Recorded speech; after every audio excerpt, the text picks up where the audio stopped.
Hello students, so in this video we will discuss about chapter number 3 forms of government. Student, this is part 2 of this chapter. I hope you all have seen part 1. In the presidential form of government, बेटा जब हम presidential form की बात करें government की तो here the executive is completely separated from legislature. Real power is in the hand of president. President के पास real power होगी पर वो parliament का member नहीं होगा. He or she is not responsible for parliament. Okay, there is a separation of executive and legislature in presidential form of government. Next is unitary and federal. So beta, when one government is there for the whole country is called unitary form of government. When there is a separation of power between central government and state government, it is called federal government. Okay, unitary government वो government है जहाँ पर पूरी country के लिए एक ही government होगी, which is making laws, rules, regulation for the whole country. Examples: Great Britain, China, Chile. Okay. But when we talk about federal form of government, here there is a distribution of power between center and state. Center पूरी country के लिए rules regulation बनाएगी, state अपने state के लिए बनाएगी. But when we talk about countries like India, it is a diverse country. Latitudinal longitudinal extent is also so good. We are the 7th largest country, area wise 7th largest country है. इतनी diversity है, number of states, languages सब इतना कुछ अलग है. तो क्या बेटा center अकेले सारे स्टेट्स के लिए रूल्स रेगुलेशन बना सकती है? Not possible. That is why we have given some powers to state government. Okay, the distribution of power, the central and state government, most of the laws that the central government makes apply to all over the countries. पूरी country के लिए बनाती है. Law pass by the state is apply only in that. जैसे हमारी MP government है वो MP के लिए बनाएगी, कर्नाटका गवर्नमेंट कर्नाटका के लिए बनाएगी, सेंट्रल गवर्नमेंट ऐसे लॉज बनाएगी जो यूपी एमपी कर्नाटका सब के ऊपर फॉलो होंगे. तो कौन कौन सी कंट्रीज हैं बेटा जिनमें कौन सा फॉर्म है? फेडरल फॉर्म है. USA, India, Switzerland, Nigeria, Brazil. Okay, Brazil, India, Nigeria, USA, Switzerland are the example of unitary and federal form of government. Now, what is constitution? It is a set of rules, regulation, laws according to which a state or the country run or govern. बेटा एक एक book बनाई है हमने constitution की, मोटी सी book जिसमें सारे रूल्स रेगुलेशन लिख दिए हैं रिगार्डिंग कंट्री. इस बुक के हिसाब से ही स्टेट गवर्नमेंट काम करेगी, सेंट्रल गवर्नमेंट काम करेगी. What is the duties and responsibility of state government is written clearly. What is the power of state government is also written clearly. which power is there is in the hand of people. Everything is written in this book, and this book named the constitution. Okay,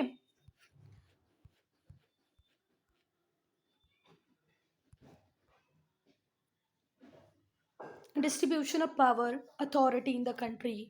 ठीक है, कितनी powers होंगी states के पास, state government के पास कितनी, central government के पास. ठीक है, उन पावर्स में लिमिट्स कितनी होगी, जितने भी गवर्नमेंट के इंस्टीट्यूशन है वो कैसे काम करेंगे. And we have different types of constitution. Some are written, some are unwritten, some are rigid, some are flexible. Written मतलब लिखे हुए, अनरिटन जो लिखे हुए नहीं हैं, रिजिड जो बहुत स्ट्रिक्ट है जिनमें चेंजेस नहीं होंगे, फ्लेक्सिबल जिनको टाइम टू टाइम आप चेंज कर सकते हो. तो अगर हम रिटर्न और अनरिटन की बात करें बच्चा, तो जो इंडियन कॉन्स्टिट्यूशन है उसकी राइटिंग स्टार्ट हुई थी 9 दिसंबर 1946. कब हुई थी students? 9 December 1946. And it was completed in 26 नवंबर 1949. बेटा स्टार्ट हुआ था 9 दिसंबर 1946 को लिखना और ख़त्म हो गया था 26 नवंबर 1949 को. And it is written by constituent assembly. Who has written it? Constituent assembly. In a written constitution, the fundamental principle of government are firmly written. Everything is written in the constitution. If constitution is written up, the aim of the people and vision of leaders are contained and protected in the constitution. उस time लोगों की क्या aspirations थी, leaders की क्या vision थे, everything we have written in constitution.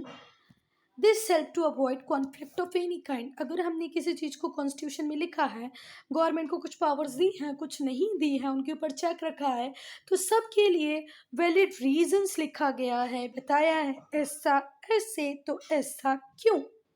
अगर कोई चीज़ है तो वो क्यों है। The British constitution is an unwritten, British constitution unwritten है, लिखा हुआ नहीं है। कंटेन्स सिंगल, ब्रिटिश की कॉन्स्टिट्यूशन ने हमने बहुत सारी चीज़ें फॉलो की है, पर अब जान के आश्चर्य होता है कि जो ब्रिटिश का कॉन्स्टिट्यूशन है वो अनरिटन है, जिसका कोई सिंगल डॉक्यूमेंट नहीं है। It consist of constitutional conventions and practice, उसके अंदर कॉन्स्टिट्यूशनल कन्वेंशंस हैं, प्रैक्टिस हैं, that have created precedents for the working of institution, जो बात आती है कि कैसे इंस्टीट्यूशन काम करेंगे। Together with document such as statutes and act of parliament,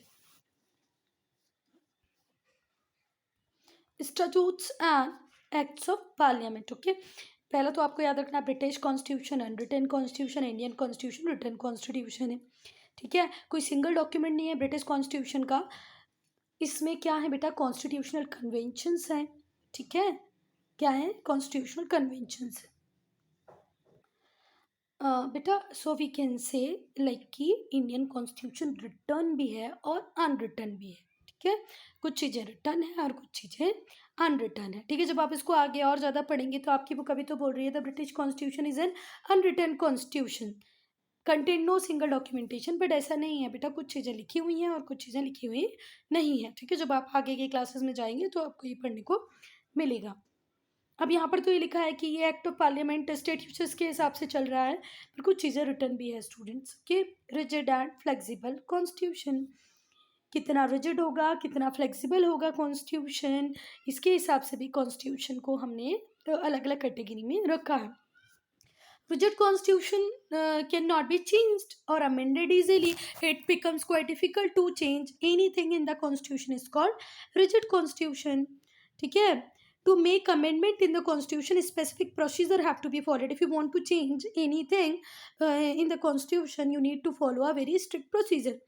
Central as well as state majority is required. Central state दोनों की majority चाहिए, वो चेंज करने के लिए रेडी होना चाहिए। ठीक है, यूनिलेटरली कोई चेंज नहीं होगा।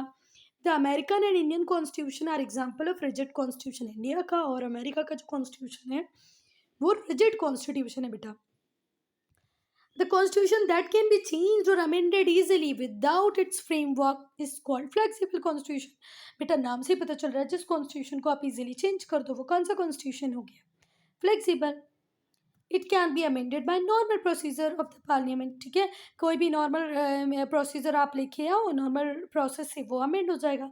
जो ब्रिटिश का कॉन्स्टिट्यूशन है वो फ्लेक्सिबल है। ठीक है, franchise, the term franchise when applied to election means the right to vote. Franchise का मतलब होता है लोगों को वोट डालने का राइट मिल जाए। Franchise was once limited to the citizen who could satisfy certain conditions. बेटा जो आज हम लोगों को वोटिंग का राइट बिना किसी कंडीशन के मिल जाता है, पास्ट में ऐसे नहीं था। बहुत सारी कंडीशंस उसके ऊपर अप्लाइड हो सकती है, या तो आप टैक्स पेयर हो, या आप एजुकेटेड हो, या आपके पास कुछ प्रॉपर्टी हो, वेल्थ हो, इनकम हो। ये सारे क्राइटेरिया को जब आप फुलफिल करोगे, या out of that 1 or 2 criteria when you are going to fulfil, then only you can cast your vote. Okay, जैसे फ्रेंच रेवोल्यूशन जब आप क्लास 9 में पढ़ोगे तो देखोगे कि आपको 3 दिन की जो आपकी सैलरी है वो in the form of tax भरनी पड़ेगी जब आप वोट डाल पाओगे। But now in India no condition is there, only one condition is there, that is you just attain your 18 year of age. Okay, the a vote enables citizens to choose the people who will represent them in the state assemblies.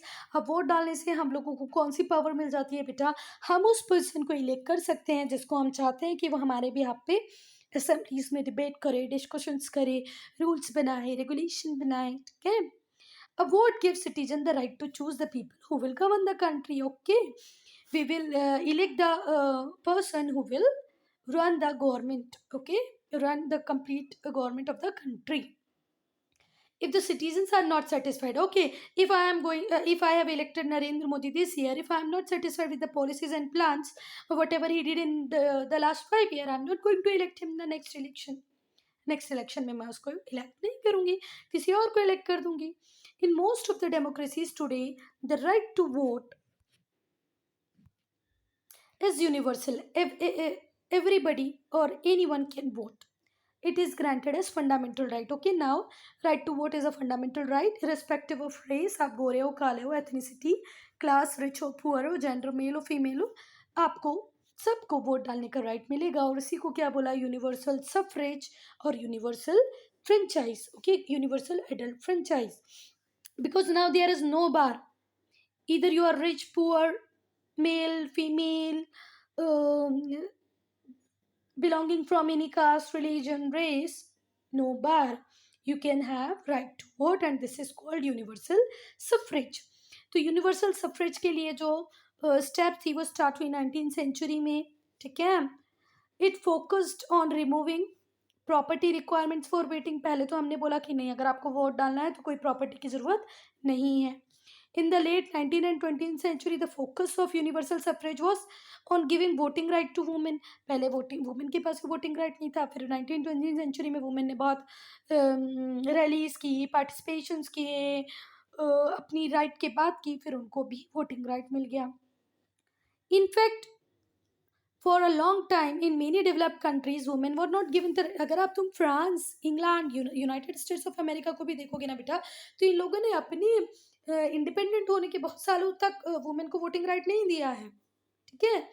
But India in 1947 जब से हम लोग क्या हुए बेटा, क्या हुए, free हुए, इंडिपेंडेंट हुए, तब से हमने हमारी वुमेन को वोटिंग राइट दिया. तो proud on India. Okay, France, United states of America, Britain, ये डेवलप्ड कंट्रीज है ना, ये भी अपनी वुमेन्स को वोटिंग राइट नहीं दिया था.